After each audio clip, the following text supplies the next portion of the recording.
Hi guys, good morning and welcome back once again to The Edward. I'm your host Eddie, and in today's video I'll be discussing what I thought of that awesome and shocking season finale for our favorite Paramount Plus show, Evil, which dropped today. I just got done watching it, thoroughly enjoyed it very, very much. Oh my god, it was so good.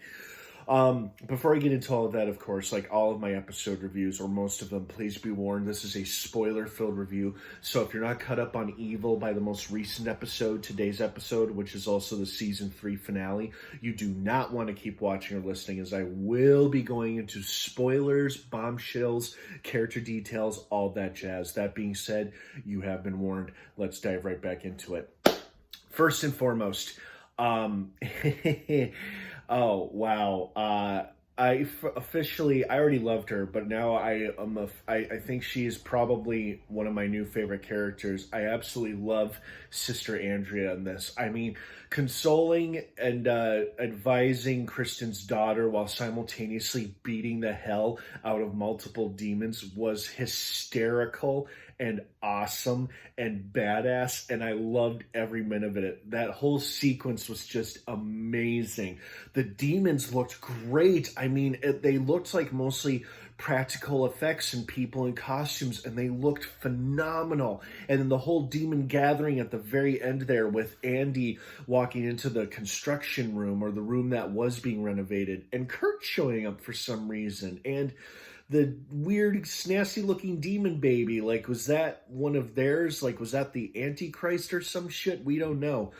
Oh, God, this episode had so much. I mean, I love that Andy came back. At first I thought, uh-oh, is this someone in disguise? Is this a demon in disguise? No, it's Andy. So I guess their plans to off him changed when they realized the girls had found them out or discovered them. I guess they weren't ready to be discovered yet. But so thank goodness Andy survived. I do like how Kristen retracted her statement and doesn't want her children being involved in religion or being religiously affiliated, despite her promise to God about taking them to mass if Andy should reappear. Although, as happy as I am that Andy's back, clearly, there's something a little off with him, not only with just his memory loss or selected memory loss. They probably did things to him to make him forget his entire ordeal in Leland's little jar room, and of course, Kristen's mother's involvement as well. But now he's seeing demons too, so...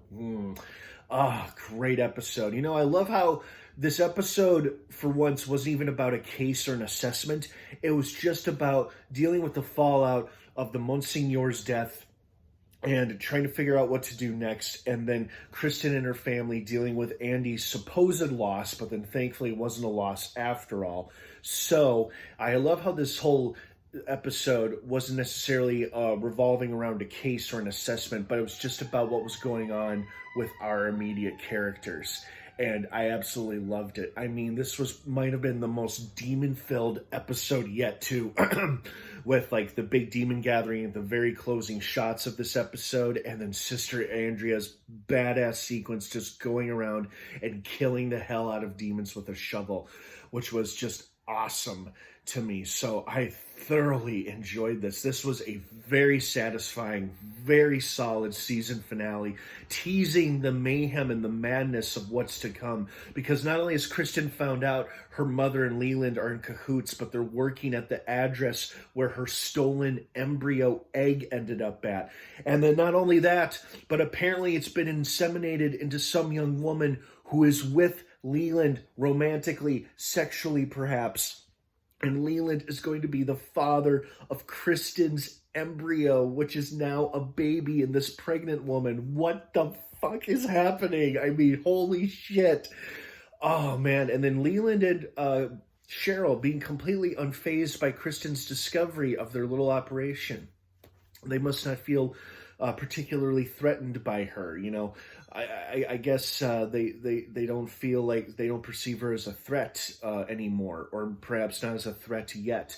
I did like how the closing sequence of this episode teased not only perhaps the end of the world with a demon uprising, but teased a possible new ally for our heroes next season with the teasing of the angel when the book turned around and said the contemporary book of angels instead of the contemporary book of demons. And it showed that same angel that appeared earlier in this season and earlier in this episode as well. The woman to David in his vision, and she said something about 30 days till what was it? 30 days till Babylon or of Babylon.